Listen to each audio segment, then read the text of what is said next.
गरीब दर्जी बहू की घास की साड़ी और घर। देखो शालिनी, मैंने साड़ी की फॉल लगा दी है और मैंने सूट की अच्छे से तुरपाई भी कर दी है। तुम दोनों का बहुत बहुत शुक्रिया। तुम दोनों की वजह से मेरा दर्जी का काम कितनी जल्दी हो जाता है, वरना अकेले ये सब कर पाना मेरे लिए बहुत मुश्किल था। बातें बाद में कर लेना, ये लो जल्दी से नींबू पानी पी लो। बाजार में तो नींबू के भाव चांदी के भाव जितने चल रहे हैं, तो तुमने ये नींबू पानी कैसे बनाया? वो पड़ोस वाली काकी है ना, उनकी नौकरानी आज नहीं आई थी, तो मैंने उनके घर के थोड़े बहुत काम कर दिए थे, इसलिए उन्होंने पैसों के बदले मुझे ये नींबू दे दिए। ये भगवान भी कैसे कैसे दिन दिखाता है। हम गरीबों को गर्मी के मौसम में नींबू पानी पीने के लिए भी हमें कितनी मेहनत करनी पड़ती है। अदिति की बात सुन बाकी बहुएं उदास हो जाती हैं। शालिनी इन सभी बहू में से सबसे बड़ी बहू थी, जो दर्जी का काम करती थी। वहीं बाकी घर संभालने के साथ साथ शालिनी के दर्जी के काम में मदद भी किया करती थी। इन पांचों के पति सड़कों पर झाड़ू और मजदूरी करने का काम करते थे, जिससे ये मुश्किल से 2 वक्त की रोटी ही खा पाते थे। अरे वाह शीला, तुमने तो अपने घर का हुलिया ही बदल दिया। कितना सुंदर लग रहा है तुम्हारा घर। वो तो अच्छा लगेगा ही ना, पूरे 1 लाख रुपए जो लगाए हैं घर के रेनोवेशन और पेंट में। वैसे मेरे ख्याल से तुम पांचों को भी अपनी ये बाबा आदम के जमाने की गुफा को रेनोवेट करवाना चाहिए। न जाने इतनी गर्मी में तुम लोग इस गुफा जैसे घर में कैसे रहते हो। खिड़की दरवाजे तो ऐसे हैं कि अगर किसी का हाथ लग गया तो वहीं टूटकर गिर जाएंगे।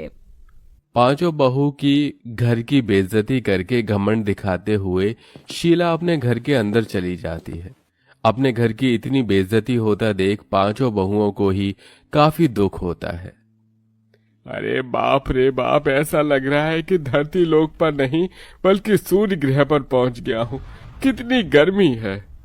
इतनी गर्मी में गुफा में सोओगे तो गर्मी नहीं तो क्या ठंड लगेगी। क्या गुफा? और नहीं तो क्या, ये गुफा क्या आप लोगों को घर दिखाई देती है। शादी को इतना समय हो गया है, लेकिन हम एक ढंग के किराए के मकान में भी नहीं रह सके।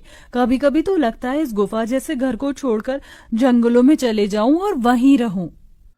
याशिका की बातें सुन सभी लोगों को इस बात का एहसास तो होता है, लेकिन अपनी गरीबी और लाचारी देखते हुए वो कुछ नहीं कहते और ऐसी ही गरीबी में उनके दिन बीतने लगते हैं। अमृता, अगर तुम न होती तो इतनी गर्मी में हमें ये ठंडा पानी पीना भी नसीब नहीं होता। जमीन ठंडी रहती है ना, इसलिए मैंने पानी के मटके रखना शुरू कर दिया था, ताकि कड़ी से कड़ी गर्मी में भी हमें ठंडा पानी मिल सके। कल रात थोड़ी बहुत चैन की नींद नसीब हुई थी। वैसे ये कपड़ा गीला कर ओढ़ कर सोने का आइडिया सच में कमाल का निकला। अब तो मैं रोज ऐसे ही सोऊंगी। पांचों बहुएं हमेशा अपने ऐसे छोटे मोटे जुगाड़ से गर्मी से थोड़ा बहुत बैक लिया करती थी। शालिनी देखो ना, मेरी साड़ी फिर से फट गई, इसे सिल दो। कितनी बार एक ही साड़ी को बार बार सिलकर पहनेंगे। जब से शादी हुई है तब से लेकर आज तक एक भी साड़ी नहीं पहनी है। वही 2-3 साड़ियों को सिल सिल कर ही पहन रहे हैं। अदिति इतना बोल ही रही होती है कि तभी उन्हें बाहर से साड़ी वाले की आवाज आती है, जिसे सुन पांचों बहुएं जैसे ही बाहर आती हैं। अरे भाई साहब, ये नीली वाली साड़ी दिखाइए। अरे बहन जी, आप लोग वहाँ क्यों खड़ी हैं? देखिए, मेरे पास एक से बढ़कर एक साड़ियाँ हैं। बनारसी, सूती, लखनवी, जरी वाली। बताइए कौन सी साड़ी दिखाऊं? अरे भाई साहब जी, आप किन से साड़ी लेने के लिए पूछ रहे हैं, जो एक ही फटी हुई साड़ी को सिल कर पहनती हैं? इनकी एक सूती की साड़ी लेने की तो औकात नहीं है। ये क्या ही महंगी साड़ियां लेंगे। अपनी पड़ोसन मोना और अलीशा को अपनी इतनी बेइज्जती करता देख पांचों बहू की आंखों में आंसू आ जाते हैं और वो सीधा घर के अंदर चली जाती हैं। पांचों बहुएं इस गर्मी और गरीबी से परेशान हो चुकी थीं। पांचों बहुएं आंगन में बैठ एक दिन झाड़ू बर्तन कपड़े कर रही होती हैं कि तभी अचानक जोरों से हवाएं चलनी शुरू हो जाती हैं। लगता है बहुत जोरों से तूफान आने वाला है। चलो जल्दी घर के अंदर चलते हैं। पांचों बहुएं जैसे ही घर के अंदर जाने लगती हैं कि तभी तेज आंधी की वजह से उनके घर की छत उड़ जाती है और साथ ही साथ उनके घर की दीवारें भी टूटकर बिखर जाती हैं। हे भगवान, ये तूफान गांव में नहीं बल्कि हमारी जिंदगी में आया। अब हम लोग कहाँ रहेंगे? अपने घर के टूट जाने की वजह से पांचों बहुएं बहुत रोती हैं। शाम होते ही इन सब के पति घर आते हैं और ये सब नजारा देख उन्हें भी काफी दुख होता है, जिसके बाद अब वो सभी सिर छुपाने के लिए जंगल की तरफ बढ़ते हैं और एक बड़े से पेड़ के नीचे बैठकर अपनी रात वहीं गुजार लेते हैं। जहां ये सभी लोग रहते थे वहां पर एक बड़ी सी नदी भी बनी हुई थी, जो तूफान की वजह से काफी गंदी हो गई थी, जिसे देख पांचों उस नदी की सफाई करते हैं और ऐसे ही उनके कई दिन गुजर जाते हैं। कभी कभी तो मन करता है इसी नदी के अंदर कूदकर जान दे दूं।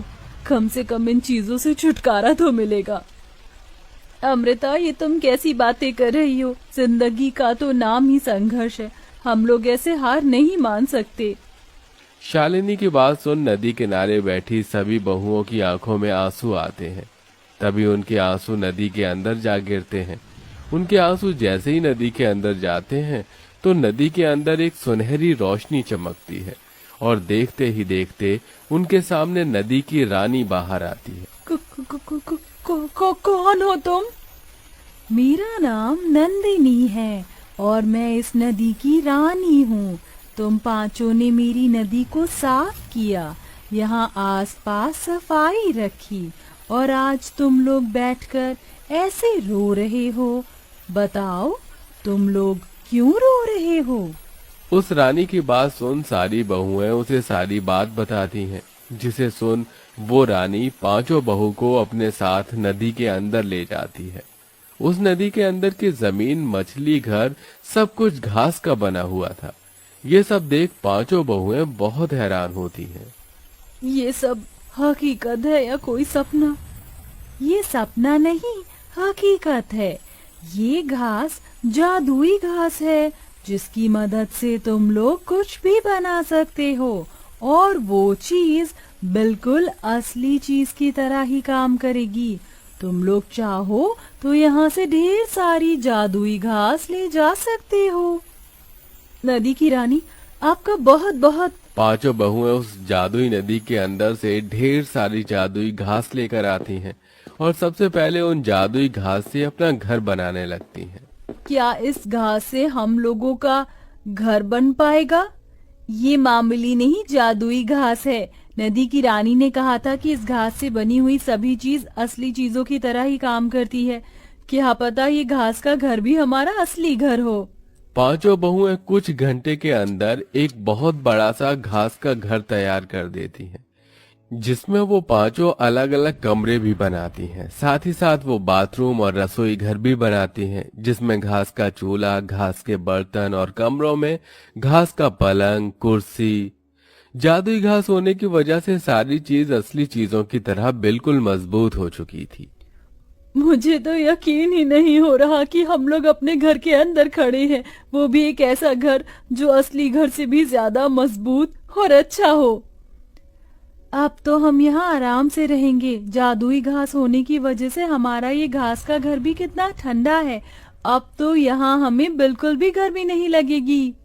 पांचों बहुएं अपने अपने पतियों के साथ आराम से घर में रहती हैं और ऐसे ही कुछ दिन गुजर जाते हैं। सच में अब तो हद हो गई है। मन कर रहा है ये बची कुची साड़ी ले जाकर फेंक दूं। क्या हुआ अदिति, तुम इतने गुस्से में क्यों हो? गुस्सा ना करूं तो खुशी के मारे नाचूं। उस दिन तुमसे साड़ी सिलवाई थी, देखो आज फिर से ये साड़ी फट गई।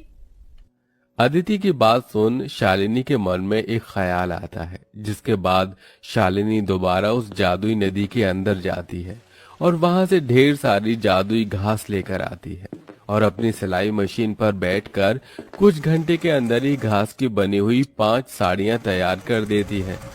साड़ियों के बॉर्डर पर वो तरह तरह के फूल भी लगाती है, जिसके बाद अब जैसे ही पांचों बहुएं उस घास की साड़ियों को पहनती हैं, इस घास की साड़ी को पहनकर तो ऐसा लग रहा है कि मानो जैसे मैंने रुई की साड़ी पहन रखी हो। अब इन घास की साड़ियों में हमें बिल्कुल भी गर्मी नहीं लगेगी और हम आराम से रहेंगे। पांचों बहुएं उस घास की साड़ियों को पहनकर काफी खुश होती हैं। जिस तूफान से इन पांचों का घर टूटा था, उस तूफान में गांव में और भी कई लोग थे जो बेघर हो गए थे। ये सब देख पांचों बहुएं उन लोगों के लिए जादुई घास से घर बनाती हैं। अरे आप लोग तो हमारे लिए देवी हो। जो चीज सरकार और अमीर लोग न कर सके वो आपने कर दिया। आपका एहसान हम कैसे चुकाएंगे।